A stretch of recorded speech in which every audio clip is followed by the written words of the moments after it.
In this video I'm going to show you our dual caliper line kit that we get manufactured by HEL Performance and how to install it. Typically I sell them in black, but if you want to wait for a custom order I can order them in any colour. I'll show you what comes with the kit. So it comes with 3 lines.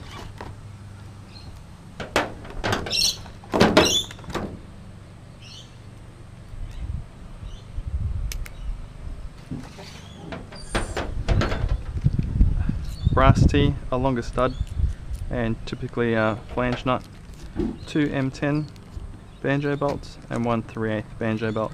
The 3/8 is the one that goes to your hydro cylinder, and the M10s are the ones that go to your caliper. Right, so you'll know that there's 3 different lengths. The short one is the one that goes from the T to the driver's side caliper. This one looks like the middle length one, and this is from the T to the passenger side caliper, and looks like it's going to be the long one. The long one's the one that goes from the T through the car into the master cylinder. First things first, you'll have to remove the rear seat and the center console. I've already pulled them out for the purpose of the video. After that we can get to fitting the kit. Right, so you can see the location of the stock T.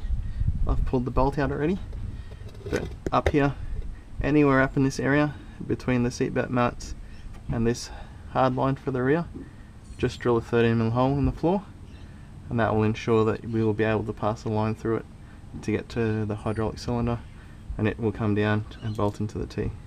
So after you've drilled this hole, the next step is to fit this new T to that original T and bolt them together so we can start running the lines. So once you pull the bolt out, it'll be nice and loose, and then we can drop the new one on top.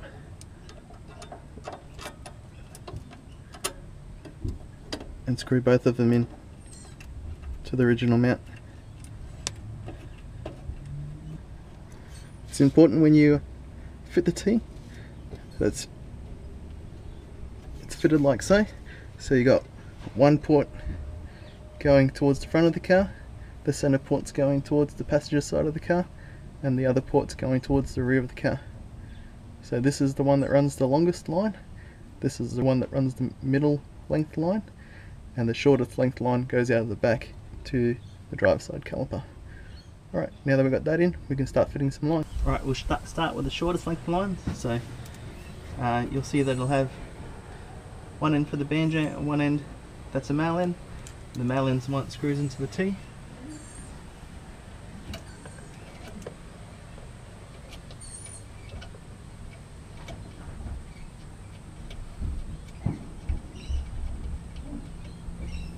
And then you just unclip the factory line clips so we can run it through with the original one.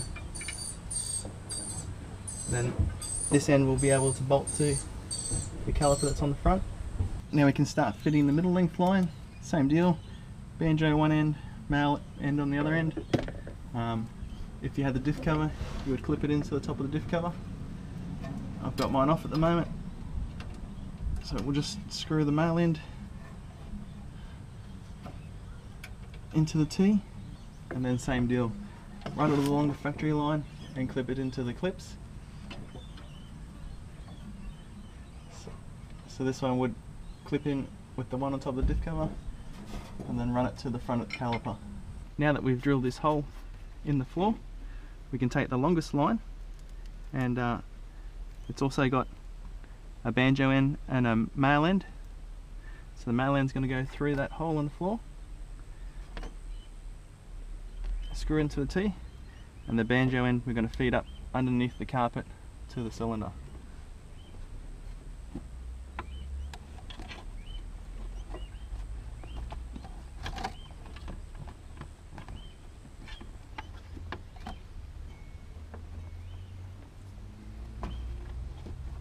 Don't be afraid to undo some clips and tug on the carpet a fair bit. It's a fair bit of work to get it underneath the carpet, but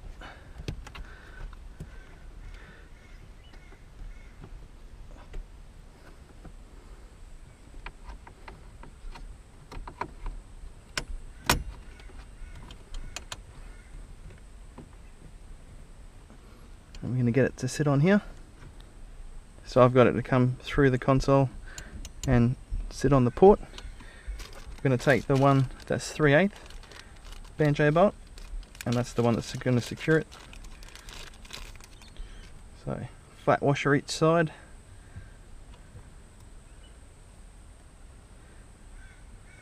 And then bolt through it all.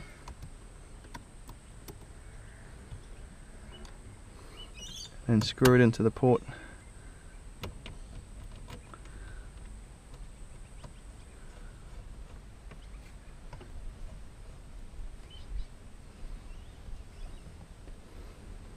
And after you got this one in, just pull some of the slack out of it so we can go connect it to the T on the other side.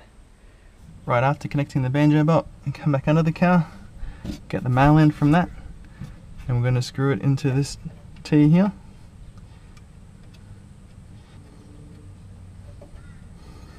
You see at the moment I've left everything loose just so I can get it all connected.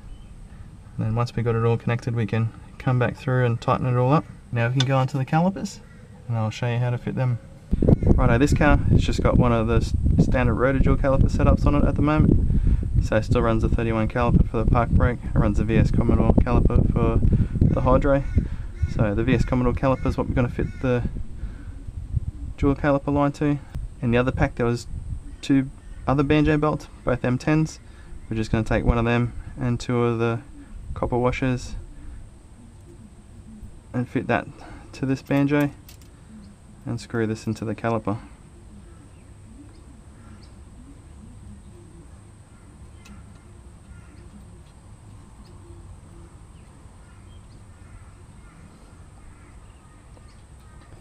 Alright, now you can do the same on the other side and then tighten everything up, work your way from the back to the front, and then you can put all the carpet and the interior back in and bleed it.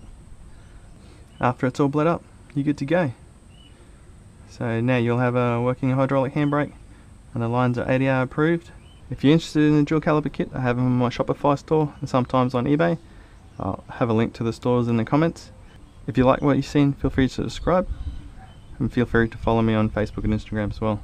I'll endeavour to show you how to fit your own DIY dual caliper kit in the future, as well as the EL 300mm kit and the R32 2-piston caliper dual caliper kit, which doesn't run a park brake. So the only 2 dual caliper kits that I do for a 31 that run a park brake is the stock rotor one and the 300mm rotor one, because it still uses a factory caliper, and the 2-piston caliper one doesn't use a park brake at all, so it's typically a track only deal.